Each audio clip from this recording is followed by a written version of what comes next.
ሰላም ከመይ ትውዕሉ ዝኸበርኩም ተኸታተልቲ ቃርፋ ሚድያ ኩሉ ግዜ ምሳና ስለዝኾንኩም ከመስግነኩም ይደሊ።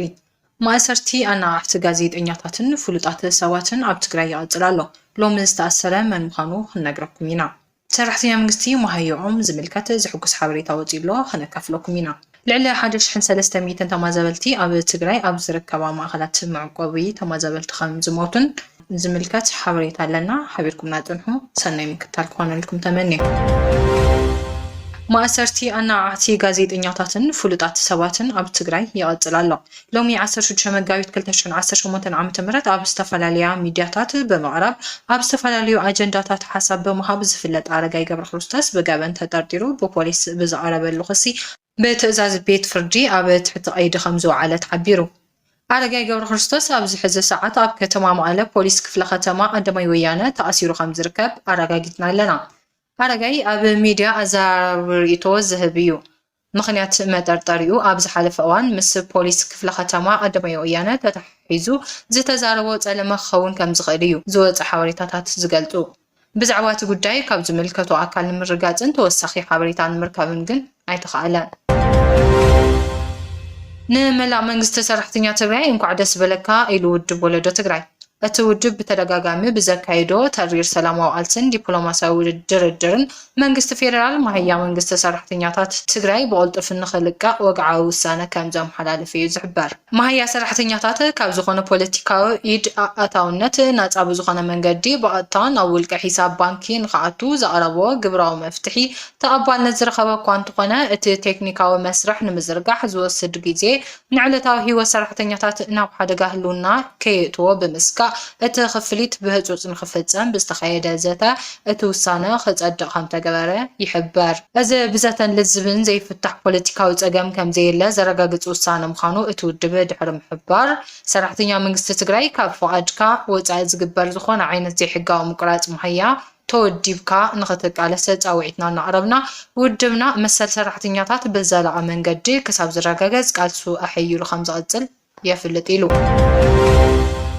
ስምምዕ ፕሪቶርያ ካብ ዝፍረም ንድሓር ጥራሕ ልዕሊ 1300 ተመዛበልቲ ኣብ ትግራይ ኣብ ዝርከባ ማእኸላት መዕቆቢ ተመዛበልቲ ብጥሜት ሂወቶም ሲኢኖም። ኣብ ዝሓለፉ 3 ዓመታት ጥራሕ ኣብ ትግራይ ካብ መረበቶም ተመዛቢሎም ኣብ ግዝያዊ መዕቆቢ ተመዛበልቲ ኣብ ሕሱም ኩነታት ካብ ዝርከቡ ተመዛበልቲ ብውሕድ 1309 ወገናት ብጥሜትን ሕፅረት ሕክምናዊ ክንክንን ከም ዝሞቱ ወኪል ዜና ፈረንሳይ ኤጀንሲ ፍራንስ ፕረስ AFP ፀብፂቡ።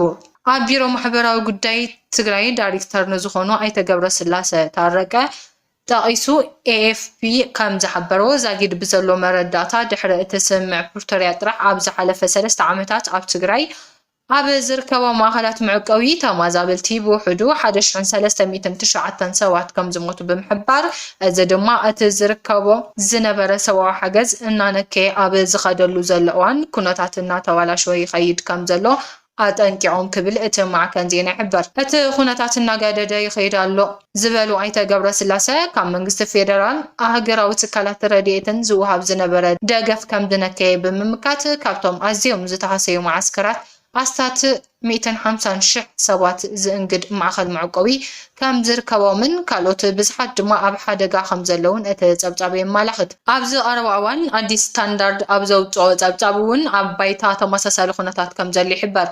ካብ ወርሒ ግንቦት 2017 ዓ.ም ጀሚሩ ብውሕድ 333 ተመዛበልቲ ኣብ መዕቆቢ ተመዛበልቲ ሕፃፅ ብሰንኪ ጥሜትን ሕፅረት መድሃኒት ክሞቱ እንከለዉ ካብ ጥቅምቲ 2017 ጀሚሩ ድማ ኣብ ዓድዋ ኣብ ዝርከብ ማእኸል መዕቆቢ ናይ 125 ወገናት ሞት ከም ዝተመዝገበ ፀብፂቡ እዩ። ተመዛበልቲ ነበርትን ኣተሓባበርቲ እቶም ማእኸላት መዕቆቢ ከም ዝበልዎ ካብ ግዜ ናብ ግዜ እናነከየ ብዝኸደ ሓገዝ ሕፅረትን ሕክምና መንቀሊ እቲ እናገደደ ዝኸይድ ዘሎ ሞት ተመዛበልቲ ምዃኑ ይገልጹ። ህዝቢ ይሃልቕ ኣሎ ሰብ ይመውት ኣሎ ይብል ኣተሓባባሪ ማእኸል ተመዛበልቲ ሕፃፅ ኣብርሃም መብራህቶም። ብፍላይ ድማ ሕዚ ኣብ ትግራይ ዝፍፀም ዘሎ ኣጋዳታት መንግስቲ ኢትዮጵያ ስዒቡ ኣብ መላእ ትግራይ ድሩት ተባፅሕነት ምግቢ ክንክን ተደማሚሩ ነቲ ዛጊድ ዘሎ ከቢድ ሰብኣዊ ቅልውላው ናብ ዝባእሰ ብርኪ ይሰጋገር ከም ዘሎ እውን ፀብፃብ AFP ይገልጽ። እነ ሰራዊት ፍቅሬ ከያነ ዳንኤል ተገኘ፣ ከያኒ ገረም ደጀኔ፣ ከያነ ኣብርሃም ገዛውን ካልኦት ኣካላትን ተኣሲሮም በአብዚ እዋን መዘራረቡ ኮይኑ ዘሎ ናይ ብዙሓት ዜጋታት ገንዘብ ዝበልዕ ተባሂሉ ዝንገረሉ ገበን መጭበርበሪ መሸጣ ብኤሌክትሪክ ዝሰርሓ መካይን ፊንቴክ ኢንቨስትመንት ከየንትን መናዓዕትን ብፌደራል ፖሊስ ምትሓዞም ተሓቢሩ።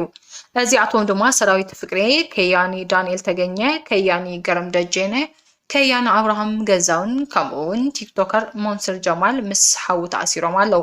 እዞም ኣካላት ዝተኣሰሩ ምስቲ መጭበርበሪ ትካል ብምትሕባርን ምልክታ ብምስራሕን ህዝቢ ዝነብረሎም እምነት ኣጉዲሎም ብምባል እዩ።